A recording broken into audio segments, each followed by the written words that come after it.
Comment savoir si une date donnée tombe pendant le week-end ou pendant la semaine? Bonjour à tous, c'est Alex d'excelformation.fr et dans ce tutoriel, je vais vous montrer une série de formules qui va nous permettre de déterminer rapidement si une date donnée tombe pendant le week-end ou pendant la semaine. Nous verrons également comment extraire directement des dates d'une base de données afin de dénombrer le nombre de dates tombant pendant le week-end ou alors pendant la semaine, tout en utilisant un certain nombre de critères que nous mettrons en place. Ici par exemple, nous pourrons déterminer le nombre de déplacements effectués pendant le week-end. Pour le commercial, j'ai rarement faim. Alors vous trouverez très régulièrement de nouvelles vidéos sur la chaîne, alors pensez à vous abonner et surtout à activer la clochette de notification afin d'être sûr de ne manquer aucune astuce et de devenir rapidement un pro d'Excel.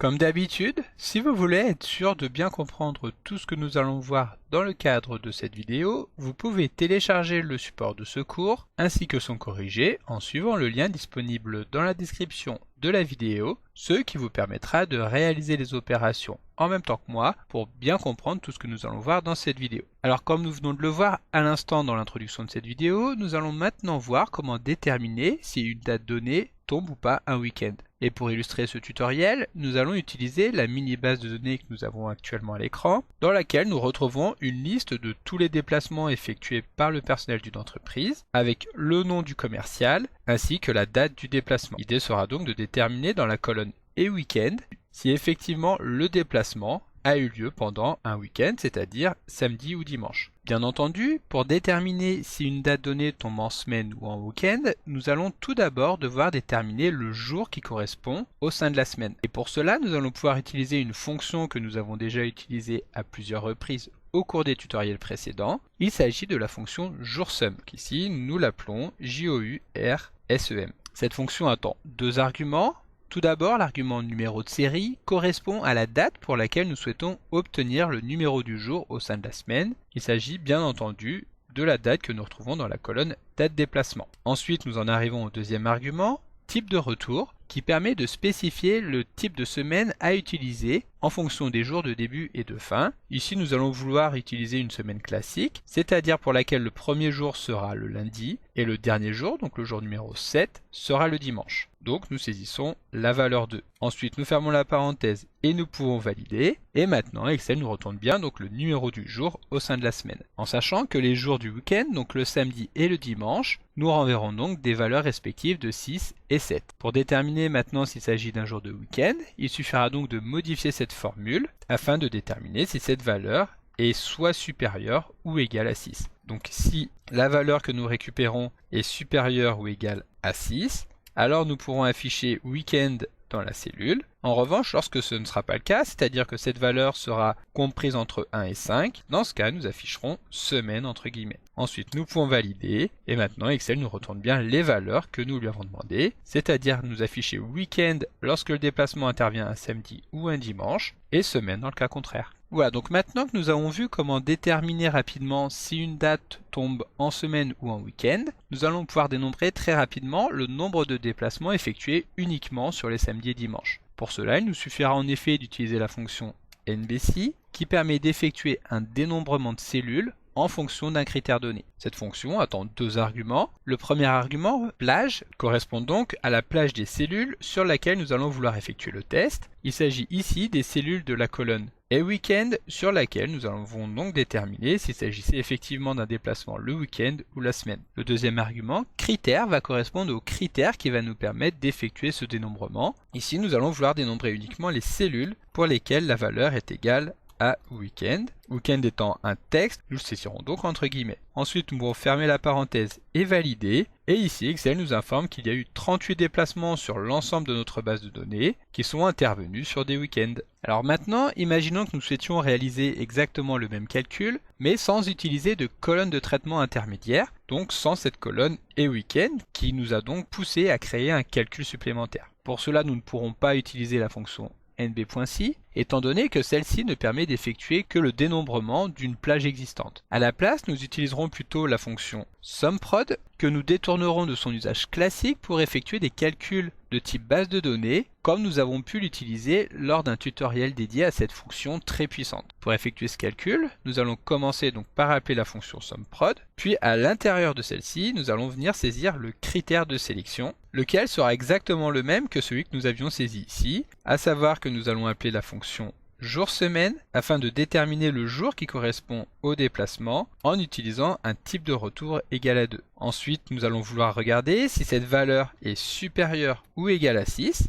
Et ici, étant donné qu'il s'agit d'un critère à mettre en place, nous allons le saisir entre parenthèses. Nous plaçons une parenthèse au début et une parenthèse à la fin. Lorsque Excel va lancer donc ce traitement à l'intérieur de la fonction SUMPROD, il récupérera une matrice composée de vrai et de faux qu'il nous suffira ensuite de dénombrer en la multipliant par 1, de manière à ce que tous les vrais multipliés par 1 soient égaux à 1 et tous les faux multipliés par 1 soient égaux à 0, comme nous le verrons juste après. Ici, nous allons valider. Bien entendu, l'objectif est de récupérer le même résultat que nous avions juste avant, à savoir qu'il y a eu 38 déplacements intervenus durant des jours de week-end. Maintenant, pour voir comment fonctionne cette fonction SUMPROD, nous sélectionnons la cellule, puis nous allons appeler l'outil d'évaluation des formules que nous avons également découvert dans une vidéo qui lui était dédiée, en nous rendant dans le menu Formule et en cliquant sur Évaluer la formule. Ici, nous allons cliquer une première fois sur Évaluer afin de nous rendre compte que Excel va récupérer toutes les valeurs des dates que nous avons dans la fonction SUMPROD afin de l'intégrer dans la fonction jour-semaine et donc de récupérer une matrice dans laquelle nous aurons donc tous les jours de la semaine comme nous l'avions tout à l'heure avant d'intégrer donc la fonction nb.si. Ensuite, étant donné que nous demandons à Excel de comparer ces valeurs avec la valeur de 6, nous allons appuyer une nouvelle fois sur Évaluer pour nous rendre compte, comme je vous l'expliquais juste avant, que Excel a transformé donc l'ensemble des données que nous avions ici en une matrice composée de vrai et de faux. Nous aurons la valeur vraie lorsque effectivement le jour de la semaine est supérieur ou égal à 6. Dans le cas contraire, nous aurons faux. Et ensuite, étant donné que nous allons multiplier cette matrice par 1, les vrais vont se transformer en 1 et les faux en 0. Il ne restera donc plus à Excel qu'à additionner l'ensemble de ces valeurs afin de dénombrer le nombre de déplacements étant intervenus durant le week-end. Alors maintenant que nous savons comment calculer le nombre de week-ends total, nous allons pouvoir développer un tout petit peu cette formule pour obtenir l'information cette fois-ci par commercial, en ajoutant donc un nouveau critère qui sera le nom du commercial. Pour cela, nous allons partir de la formule que nous avons saisie juste ici. Donc nous revenons dans la barre des formules, nous sélectionnons l'intégralité de la formule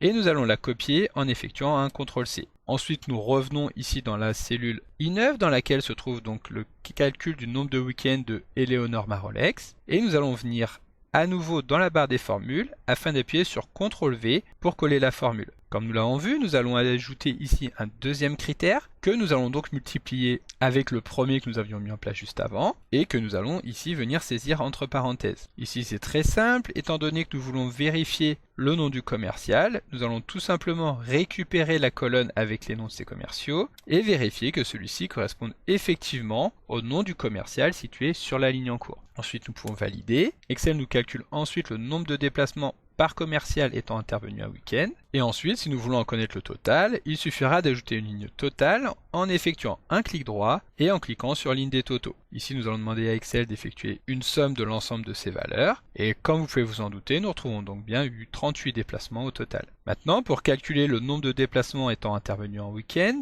nous allons à nouveau copier la formule que nous venons de saisir, nous placer dans la cellule J9 afin de coller exactement la formule que nous avions mis. Et ici, nous allons vouloir regarder si la valeur est inférieure ou égale à 5, c'est-à-dire un jour de la semaine compris entre lundi et vendredi. Ici encore, nous validons. Nous allons modifier donc le type de total effectué afin de récupérer une somme et nous allons pouvoir nous rendre compte qu'il y a eu 102 déplacements intervenus sur les jours de la semaine. Donc comme d'habitude, vous pouvez télécharger le support de ce cours en suivant le lien que vous trouverez dans la description de la vidéo. Si la vidéo vous a plu, n'oubliez pas de la liker et de la partager à vos collègues et amis sur l'ensemble de vos réseaux sociaux. Et vous pouvez également me laisser vos impressions dans l'espace des commentaires, je lirai chacun d'entre eux et y répondrai avec plaisir. Évidemment, si ce n'est pas encore fait, abonnez-vous à la chaîne pour ne manquer aucune astuce. C'est également très important pour m'aider à gagner en visibilité afin de pouvoir développer la chaîne et continuer de vous proposer des tas de nouvelles vidéos. Merci d'avoir suivi cette vidéo et à très bientôt pour un prochain tuto.